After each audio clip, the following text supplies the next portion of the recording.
Okay, well, I suppose it's time that we talk about Mortal Kombat. No, not that Mortal Kombat. No, not that Mortal Kombat. No, not that one either. No, not that one. And no, it's the Mortal Kombat. The Mortal Kombat movie that many millennials have grown up loving and admiring to high hell.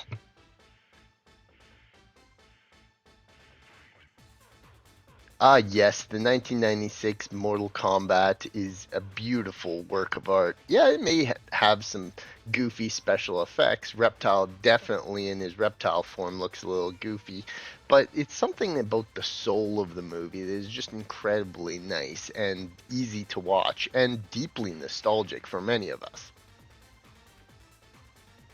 Now, of course, this movie got a sequel, Mortal Kombat Annihilation, that we don't even talk about. I mean, it's just not even worth watching. And say what you will about the newer Mortal Kombat movies, I think they just came out with one the other day. But I don't know, there's something about it that is just like the authenticity of the original games that were out at the time, as well as the incredible just performances and overall tone of the movie, makes Mortal Kombat 1996 one of the most endearing classics in the video game art form. I think perhaps one of the most nostalgic factors of this movie to me is that it is kind of freaky at points. You know, it's got some parts where it's like a little bit scary, almost so to speak. And I had many nightmares growing up over Goro, who has abhorrently bizarre practical special effects brought to life, and this creature that could just break a guy with his hands. It was actually potentially one of the greatest first movie video game tie-ins. It is like, when you think about it, it is a perfect adaptation of a game about Mortal Kombat. A game that was like back in the day was like just selling gangbusters and was all the rage of its like just dark overtones and gruesome nature. But at the same time, the movie just perfectly encompasses that level and feeling. Potentially one of my favorite characters for sure is Johnny Cage.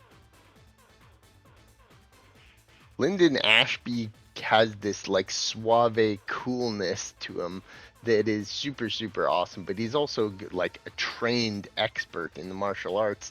So like his endearing story to go along with Mortal Kombat is just awesome. And Johnny Cage is so wicked in this.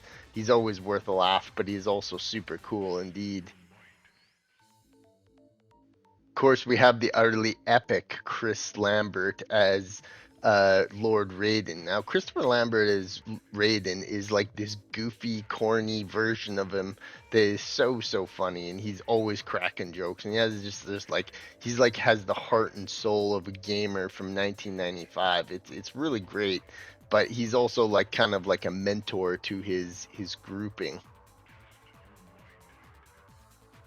And the goats, Scorpion, Sub-Zero, and Reptile are all in this in their ninja form. Super awesome. And this is like my favorite look to them. They've got like their own specialized masks and they're ninja formed and they're fighting and there's some epic battles. And of course, there's that utterly intense soundtrack for the main theme of Mortal Kombat.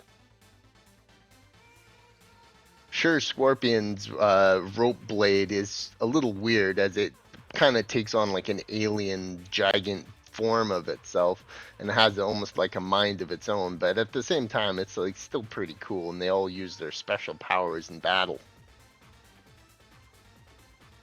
And sure, some of the special effects are utterly atrocious as like I mentioned, reptile form looks almost like something made out of a 1990s paint program 3D art school studio, but at the same time it actually like really works and there's some great practical effects in it. Like I mentioned, Goro looks menacingly horrifying, and some of the sets are just absolutely mind-boggling. Kano's in it is super short, but he's super cool, and I wish we could have gotten more of that. I mean, he's super epic. But yeah, Kano is kind of cool, suave Australian. So that's super wicked too. And of course, the legendary Sonya Blade is super, super hot in it as well. It's just the authenticity of some of the sets, like the movie was actually filmed in Thailand. So like the authenticity of you taking you to an exotic remote place is very, very like authentic. You really feel of like watching the movie. But some of the other sets, like just like the Outworld and Scorpion's lair and like the that forest that Johnny Cage fights Scorpion at the beginning of it is just so so cool and it's super epic. And Robin Ko, Liu Kang is so cool, and I freaking love Liu Kang. And he's like super, like athletic, and you can tell like the people who are actually in this are like true fighters, and there's real fights, real injuries. There's dislocated shoulders and actual punches, and it feels authentic to the actual fights that they're having. That they're actually like truly fighting, and that's something we don't get a lot nowadays in fights because they're so choreographed, they're so fake feeling. Back in like these fights, like kind of actually look like they're battling it out, and that's super super cool. So they actually could have just continued on with this amazing epic storyline, but of course they came out with Annihilation. It's just terrible, even more awful and out of place CGI, and just a truly discombobulated plot and annoying characters. So I mean, it's like they ruined this. And think what you will about the modern Mortal Kombat movies, but to me, nothing lives up to this original nostalgic romp. The main theme, Mortal Kombat Techno Syndrome, is potentially one of the most epic fighting music ever made in human history. And like you can't help but think it's slightly overused in this, but it doesn't even matter because it's such an insanely awesome soundtrack. So yeah, think what you will, think what you might about the old Mortal Kombat movie, but for many of us in the 90s growing up and watching this thing, hundreds of times over and over again was pretty much like a ritual of passage. And it's like it's the type of movie that when we saw it in the theaters as kids, our eyes just blew up, and it's like it's right there along the lines of some of the 90s greats. And yeah, it's a movie that holds deeply nostalgic and greatness value to me. And I still have nightmares about that Goro creature. The way he just waltzes over in the room and kills that guy by just like crushing him and beating him in the head. He's just a whack character in this, and he's worth it for the price of admission alone.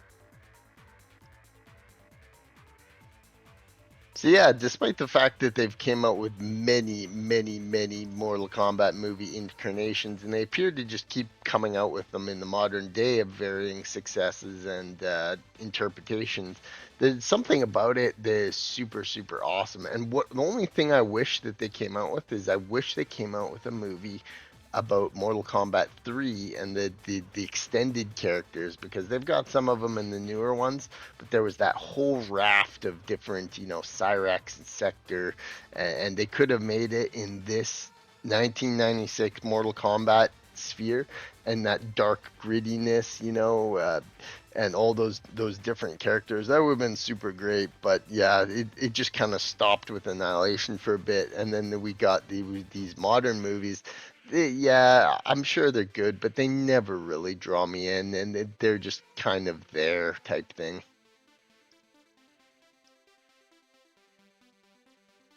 So yeah, that's Mortal Kombat 1996, an incredible little movie that is worth going back hundreds of times for nostalgia. It's a little bit of a dark movie, gritty, but at the end of the day, it really tickles your nostalgia berries, and it's one of the greats and truly a historical movie.